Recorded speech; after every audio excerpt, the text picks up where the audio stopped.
Want to watch me screw this recipe up? It might impress you how I was able to do such a thing. Because this is like, I think 3 or 4 ingredients max. And I would rank this recipe's skill level like a 1, maybe 2. So maybe you can let me know what I did wrong. So putting down the honey went well, I think. No big deal there. These apples look sad. I used the ones that were like pre-sliced in little bags, and I feel like that was my first mistake. But that should be an easy fix because I'm going to cover it up with puff pastry, right? Wrong, actually. Look how terrible this one looks. And I even tried to jazz the sides up a little bit. Didn't work. I definitely left the puff pastry out on the countertop too long, and it was too hard to handle. It was like too warm, you know what I mean? So then I brushed it with some egg. We're fine here. These little ventilation holes seemed like a good idea, and then I popped it in the oven.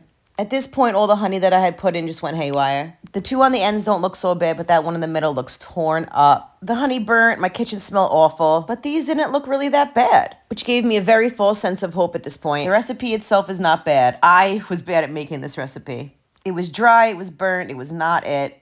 But we can't win them all, you know?